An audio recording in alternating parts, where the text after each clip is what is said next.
پاکستان کے وزیر دفاع خواجہ آصف نے یہ کہا ہے کہ شملہ معاہدہ اب ختم ہو گیا ہے، ایل او سی اب پھر سیز فائر لائن بن گئی ہے۔ بخاری صاحب کیا لگتا ہے کہ یہ زبانی کلامی بات ہے یا اس کا واقعی کوئی امپیکٹ ہوگا؟ دیکھیں میں سمجھتا ہوں کہ خواجہ آصف نے ایک خوبصورت جواباں غزل پیش کیا ہے۔ اگر آپ کو یاد ہو تو بھارتی قیادت کی طرف سے کہا گیا کہ جناب ہم نکل رہے ہیں، ہم نے معطل کر دیا ہے جو سندھ تاز منصوبہ تھا، یاد ہے نا آپ کو؟ جی سندھ تاز معاہدہ۔ حالانکہ وہ ایسا نہیں کر سکتے، اس کی جو حیت ہے یعنی جو اس کی شکل ہے اس میں یہ اختیار صرف ورلڈ بینک کے پاس ہے، جو اس میں ثالث بھی تھا، آربیٹریٹر بھی تھا اور ضامن بھی تھا یعنی گارنٹر بھی تھا۔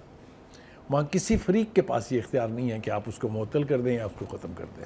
لیکن شملہ معاہدے میں ایسی کوئی شک نہیں ہے، اور شملہ معاہدے کو توڑنے کا جو اعلان کیا ہے خواجہ آصف نے، میرا خیال سے جو پالیسی میکر ہیں ہندوستان کے، ان کی نیندیں حرام ہوئی ہوں گی۔ کیوں؟ جیسا آپ نے کہا تو مختصر بات ہے نا کہ یہ اب اس سے کنٹرول لائن نہیں رہی، سیز فائر لائن بن گئی ہے، which is a very dangerous thing to say. بہت بڑی دھمکی ہے ہندوستان کو یہ۔ دوسری طرف یہ ہے کہ یہ معاہدہ اگر آپ کو یاد ہو، اپنے ناظرین کو بتا دیں کہ یہ 1972 میں 2 جولائی 1972 کو سائن ہوا تھا، جو 1971 کی جنگ تھی اس کے بعد سے۔ اور اس میں جو بنیادی سپرٹ تھی اس معاہدے کی وہ یہ تھی کہ جتنے بھی باہمی مسائل ہیں انکلوڈنگ کشمیر وچ از دا کور ایشو، وہ دونوں ممالک آپس میں بیٹھ کے گفتگو کے ذریعے طے کریں گے۔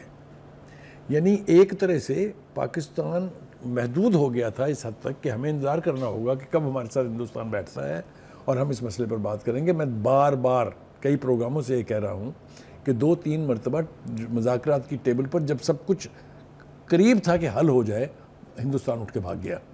ٹھیک ہے جی، میں نے کھٹمنڈو کا ذکر بھی کیا کہ آگے آگے واجپئی صاحب باقاعدہ بھاگ رہے تھے اور پیچھے پیچھے جنرل مشرف بھاگ رہے تھے ان کے۔ تو کہنے کا مطلب یہ ہے کہ یہ معاہدہ جو ہے شملہ ایگریمنٹ، اس کو توڑنے کا ہمارے پاس حق ہے۔ کیا ہوگا اس کے بعد جب ہم کہتے ہیں کہ ہم نے یہ توڑ دیا؟ ہر چند کہ اس کی پاکستان کے فارن آفس نے ڈینائی کیا ہے اس کو کہ ابھی فارملی ایسا نہیں ہوا ہے، لیکن اگر ہم شملہ معاہدے کو ختم کر دیتے ہیں تو کشمیر جو ہے یہ پھر باہمی مسئلہ نہیں رہے گا۔ پہلی بات تو یہ کہ یہ آلریڈی یونائٹڈ نیشن کے سیکورٹی کونسل کی 2 ریزولوشن کی شکل میں دنیا کے ایجنڈے پر ہے، لیکن شملہ معاہدہ ختم ہونے کے بعد تو پھر بالکل ہم بات ہی نہیں کریں گے ہندوستان سے، ہم انٹرنیشنل آربیٹریشن لائیں گے، ہم دنیا سے کہیں گے کہ آئیے اس مسئلے کو حل کرنے میں ہماری مدد کریں۔ اور کشمیر کا مسئلہ اتنا واضح اور بھارت کا کیس اتنا کمزور ہے کہ جس خطے کی، جس علاقے کی عوام ہی آپ کے ساتھ نہ ہوں، جہاں آپ ریاستی جبر کے ذریعے وہاں کی آوازوں کو محدود کر رہے ہوں، دنیا تک نہ جانے دیں، ہر چند کہ آپ اپنی ان کوششوں میں کامیاب نہیں ہیں، چونکہ دنیا بھر میں ٹیکنالوجی وہاں پہنچ گئی ہے جہاں امیجز ہر قسم کے باہر دنیا بھر میں جا رہے ہیں، اور آپ کی ریاستی دہشت گردی اور جبر اور بربریت جو ہے وہ ساری دنیا کو پتہ ہے۔ تو پھر آپ اپنی پوزیشن کا ذرا اندازہ لگائیں جب ہم کہتے ہیں کہ ہم آپ کو آرٹیکل 370 ریووک کرنے کے بعد اس کو ہڑپ نہیں کرنے دیں گے، تو اب یہ مسئلہ پھر دنیا کے تمام فورمز پر جائے گا، ہم لے کے جائیں گے، ہم اس کو OIC میں بھی لے کے جائیں گے، ہم اس کو نان الائنڈ موومنٹ میں لے کے جائیں گے، ہم اس کو جو شنگھائی کوآپریشن کونسل ہے اس میں لے کے جائیں گے، ہم یونائٹڈ نیشن میں لے کے جائیں گے، ہم تمام بڑے امپورٹنٹ کیپٹلز میں جا کے ڈوسیٹس کی صورت میں بتائیں گے کہ ہندوستان کس قسم کی بربریت کا موجب ہے۔ تو یہ خواجہ آصف نے، میں سمجھتا ہوں it's a smart move. It is just to tell him that damn if you do it then we have our options clear. تو اس اعتبار سے میں سمجھتا ہوں کہ it's a very wise move، اور یہ سفارتکاری کے اعتبار سے میں سمجھتا ہوں کہ انٹیلیجنٹ موو ہے جو توڑ بھی ہے اس آبی دہشت گردی کی خواہش کا۔ جی بخاری صاحب، ابھی بلاول بھٹو جو ہے واشنگٹن میں سفارتکاری کی آپ نے بات کی، تو وہ بہت اعلیٰ طریقے سے پاکستان کا جو موقف ہے وہ پیش کر رہے ہیں۔ انہوں نے واشنگٹن میں کیا کہا ہے وہ سنتے ہیں، پھر آپ سے اس پہ ڈیٹیلڈ انالیسس لیں گے۔